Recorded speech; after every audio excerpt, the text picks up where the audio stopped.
বাংলাদেশের রাজধানী ঢাকায় বড়সড় চক্রান্ত, এবং এই চক্রান্তের টার্গেটে কে ছিল জানেন? এই চক্রান্তের টার্গেটে আমাদের প্রধানমন্ত্রী, ভারতের প্রধানমন্ত্রী নরেন্দ্র মোদী এবং রাশিয়ার প্রেসিডেন্ট পুতিন। এই দুজনকে শেষ করার ছক, ঢাকার মাটিতে বসে এই ছক কষা হয়েছিল, কিন্তু সেই ছক বাস্তবে হলো না, ধোপে টিকলো না। তার আগেই ছক কষা ওই ব্যক্তিকে শেষ করে দেওয়া হয়েছে।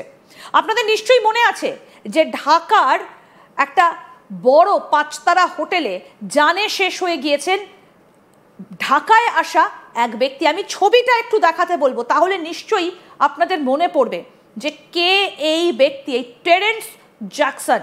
দেখুন, এই যে টেরেন্স জ্যাকসন, ইন্সপেক্টর জেনারেল, এই ব্যক্তি এসেছিল ঢাকায়। কি উদ্দেশ্য ছিল তার তখন ততটা স্পষ্ট না হলেও সূত্র বলছে একটা বড় সড় ষড়যন্ত্র করে সে ঢাকায় এসেছিল, এবং তাদের টার্গেটে মোদি এবং পুতিন। আমরা এই গোটা বিষয়টা নিয়ে কথা বলবো, কিভাবে এই ছক কষা হয়েছিল, কি কারণে ইন্সপেক্টর জেনারেল পদের এই টেরেন্স জ্যাকসন এসেছিলেন ঢাকায়। আমাদের সঙ্গে সরাসরি রয়েছেন বাংলাদেশের বিশিষ্ট আইনজীবী নিঝুম মজুমদার। দাদা, আপনাকে স্বাগত জানাই আজ তাক বাংলায়। এই যে টেরেন্স জ্যাকসন, আমি শুরুতে একটু জানতে চাইবো যে এই যে ষড়যন্ত্রের জালটা বোনা হয়েছিল কিভাবে? আপনার যেটা আমরা জানতে পারি প্রতিবেদনের মাধ্যমে, সেটা হচ্ছে যে টেরেন্স একটা দীর্ঘ সময় ধরে ঢাকাতে অবস্থান করছিলেন একটি নিউট্রাল স্থান হিসেবে। এটা হচ্ছে প্রথম কথা। অনেকে প্রশ্ন আসতে পারে যে সাংহাই যেই বিশ্ব সম্মেলন যেটা আছে, সেখানে আপনার ভারতের প্রধানমন্ত্রী শ্রী নরেন্দ্র মোদী এবং রাশিয়ার যিনি প্রেসিডেন্ট ভ্লাদিমির পুতিন, তাদের একটি বৈঠক হয়েছে, বাট এটা শিডিউলের বাইরে 45 মিনিট। এবং এই এই সম্মেলনকে কেন্দ্র করেই আপনার এই টেরেন্স আরভিল যেই জ্যাকসন, যে লোকটির কথা বলা হচ্ছে, সেই লোকটি একটি অনেকটা তাকে এক ধরনের ভাড়া করা সন্ত্রাসী হিসেবে সেখানে আনা হয়েছে, এবং তিনি ওইখানে গিয়ে এই হত্যাকাণ্ডটা চালাবেন, এবং নিউট্রাল প্লেস হিসেবে আসলে সে একটা দীর্ঘ সময় ধরে বাংলাদেশে অবস্থান করছিল। এখন এই লোকটি যখন বাংলাদেশে অবস্থান করছিল, এখানে কয়েকটি ঘটনা ঘটে। একটি হচ্ছে যে গোয়েন্দারা যে জিনিসটা ট্রেস করতে পারে যে এই লোকটি আপনার রোহিঙ্গা ক্যাম্পে যে অস্ত্রের পরিদর্শন রয়েছে, যেটা আমরা এর আগে বলেছিলাম যে রোহিঙ্গা ক্যাম্পে তাদের যে অস্ত্র প্রশিক্ষণ কেন্দ্র আছে, এখানে সে নিয়মিত যেত, এবং সেটি একটি প্রশিক্ষক হিসেবেও তাকে বলা হচ্ছে। আমরা এই জ্যাকসনের দাদা, আমরা এই টেরেন্স জ্যাকসনের এই গতিবিধি সম্পর্কে আলোচনায় আসবো, কিন্তু তার আগে এই যে ষড়যন্ত্রের জালটা কিভাবে বোনা হয়েছিল, আমি দর্শকদেরকে একটু সেই ছবিটা দেখাবো। আপনাদের নিশ্চয়ই মনে আছে যে গাড়ির মধ্যে মোদি এবং পুতিনকে একসঙ্গে সলা পরামর্শ করতে দেখা গিয়েছিল। আপনারা নিশ্চয়ই জানেন এই ছবিটা। এই যে দেখুন, একসঙ্গে গাড়িতে বসে রয়েছেন মোদি এবং পুতিন। আপনারা নিশ্চয়ই জানেন যে কোথায় এই ছবিটা আমরা কোথায় দেখেছিলাম? আমরা এটা দেখেছিলাম চীনে। সেখানে একসঙ্গে বেশ কিছুক্ষণ তারা গাড়িতে বসে আলোচনা করেছিলেন। কিন্তু প্রশ্ন হচ্ছে, এনারা গাড়িতে বসে যে আলোচনা করেছিলেন এটা পূর্ব নির্ধারিত ছিল না। এটা হঠাৎ করেই এই দুজনে মুখোমুখি আসেন এবং দুজনে আলোচনা করেন। তার মানে এনাদের কাছে এই খবরটা ছিল না। আমি নিঝুমদার কাছে আরও একবার যাব। নিঝুমদা, আমরা এই ছবিটা দেখেছিলাম চীনের তিয়ানজিনে, যেখানে মোদি এবং পুতিন একসঙ্গে গিয়েছিলেন আগস্ট মাসের শেষে।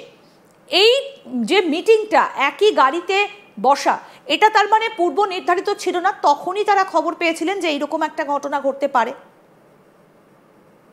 হ্যাঁ, ডেফিনেটলি এটা একটি অনির্ধারিত বৈঠক ছিল, আসলে 45 মিনিটের বৈঠক। এবং এখানেই আসলে এই ঘটনাটা ঘটানোর একটা আসলে ব্যাপারটা নিশ্চিত করে যে বলা হচ্ছে তা না, কিন্তু একাধিক গোয়েন্দা সংস্থার যে রিপোর্ট এবং যেই পত্রিকাটা রিপোর্ট করেছে দি অর্গানাইজার, মূলত তারা দীর্ঘ সময় ধরে এই ধরনের তথ্যগুলো প্রকাশ করে আসছে, এবং এইগুলো তথ্যের জন্য এই পত্রিকাটা বিখ্যাত। সেই জায়গা থেকে আসলে বলা হচ্ছে যে টেরেন্সের অবস্থানটা এমন একটা নিউট্রাল পজিশনে ছিল, যেটি তার হাইড আউটের জন্য কিংবা গা ঢাকা দেওয়ার জন্য একটি বলা যায় যে একটা আদর্শ স্থান ছিল।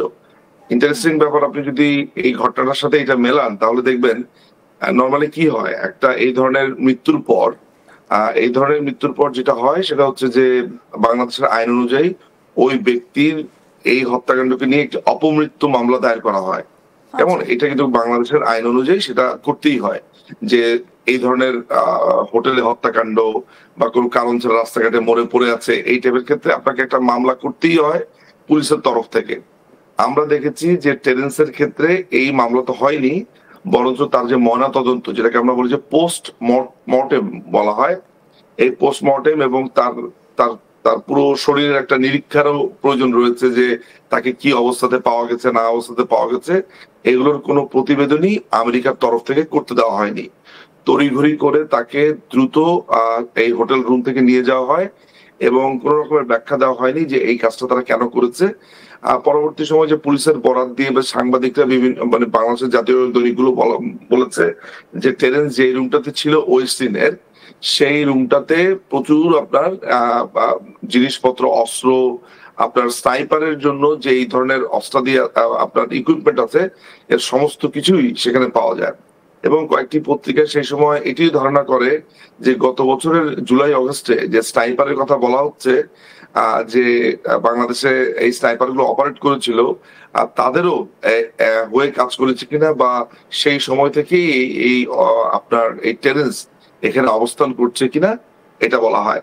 এবং আপনি এটাও জেনে রাখেন যে তার যে এই মিশনের ক্ষেত্রে রাশিয়ান গোয়েন্দারা তাকে আসলে এখানে অ্যাসাসিন করেছে এই খবরের ফলে, এটিও দাবি করা হচ্ছে।